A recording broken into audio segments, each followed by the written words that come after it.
désignant un autre ministre de la Justice pour s'occuper de ce que ce département créé à cet effet, que vous-même, vous créez un conflit de compétences? C'est vous qui créez un conflit, une confusion, ce n'est pas moi. Savez-vous que, en agissant ainsi, vous donnez la preuve que s'il y avait du désordre au plus haut sommet de l'État, vous en étiez à l'origine? C'est vous qui voulez qui faites le désordre dans vos déclarations. Sinon, je n'ai pas fait de désordre. C'est vous qui faites du désordre dans votre travail. Saviez-vous que M. Moussa Kegboro Kamara et ses hommes qui se sont rendus au stade sur vos instructions, dont je viens de faire état des preuves, se sont rendus coupables des faits d'assassinat? C'est votre client. Laissez-le poser ces questions d'abord, M. Kamara. Veuillez m'écouter attentivement. C'est dans votre intérêt. Pas dans mon intérêt, dans l'intérêt de votre client. C'est dans Je votre n'ai aucun intérêt avec vous. C'est dans l'intérêt de votre client qui est dans ce box. Ce n'est pas dans mon intérêt. À l'instant précis, c'est vous qui êtes en train d'être jugé. Ne dites pas que dans mon M. intérêt. Diakité. Est-ce que vous pouvez me laisser évoluer? Mes intérêts, c'est avec mes conseils. Veuillez me laisser évoluer. Laissez-le poser ces questions. Calmez-vous, mon capitaine. Calmez-vous. Vous devrez aussi vous calmer. Voilà. Saviez-vous que M. Moussa Kegboro Kamara et ses hommes qui sont allés au stade sur vos instructions se sont rendus coupables des faits d'assassinat, viol, coups et blessures, pillage et autres infractions pour lesquelles d'ailleurs il est renvoyé devant cette juridiction? Le savez-vous? Je peux répondre? Oui, vous avez la parole, naturellement. Je vous l'apprends encore, maître. Bien que je ne suis pas pénaliste, le colonel Tebro a été clair devant l'auguste tribunal. Wow. Pourquoi il s'est Est-ce que rendu vous savez qu'il est renvoyé devant ce tribunal pour les faits qu'il vient de citer? C'est ce qu'il veut savoir.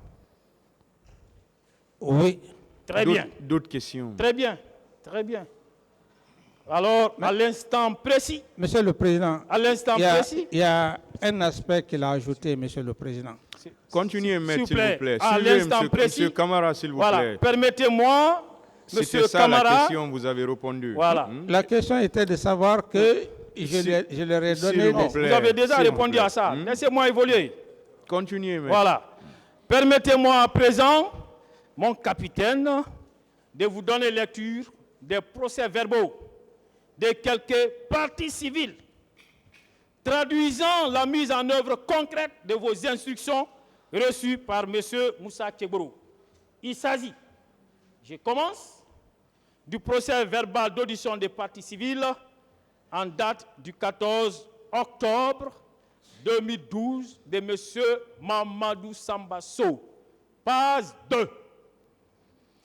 Au moment qu'on réglementait la circulation, un car de la Sogetrac est passé plein de jeunes portant des tissortes, Chersi, en nous soulevant leurs mains, malgré l'intervention de la police et de la gendarmerie, qui demandaient notre départ des lieux.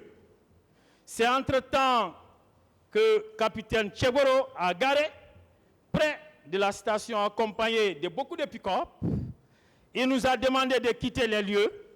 Madame Yari Briki a riposté en nous disant de partir.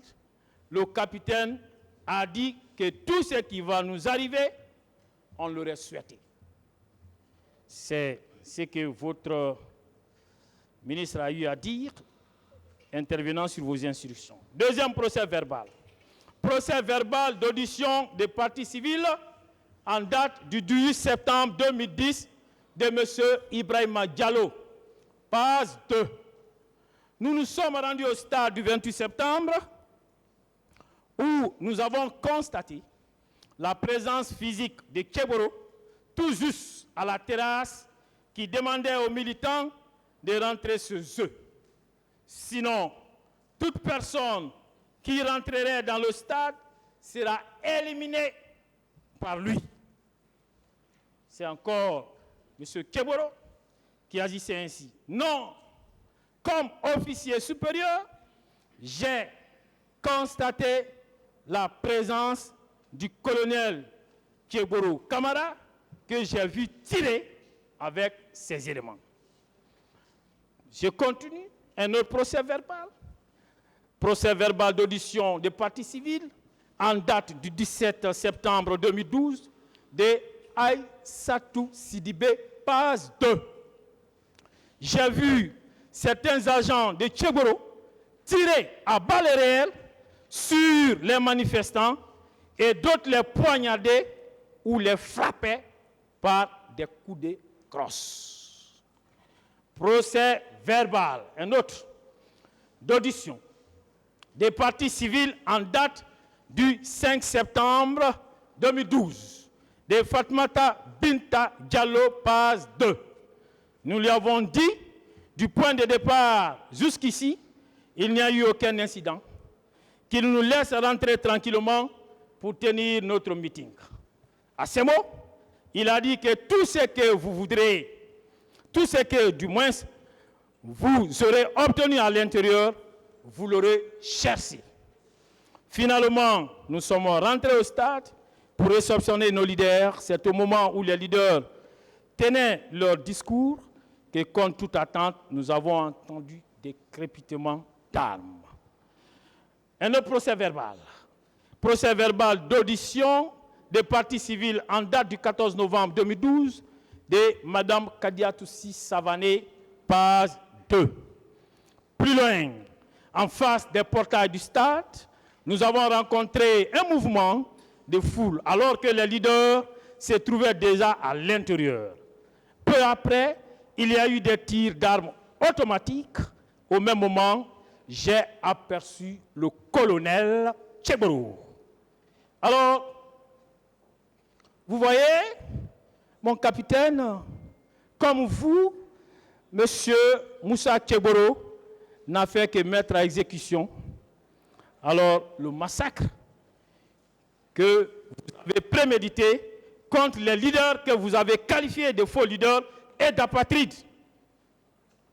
La question, s'il vous plaît. J'ai dit c'est ça. Bon, maintenant, moi, je vous réponds très simplement. Vous allez vous accrocher intellectuellement avec son avocat, Maître Sovogui. Ce n'est pas à moi de vous répondre. Voilà.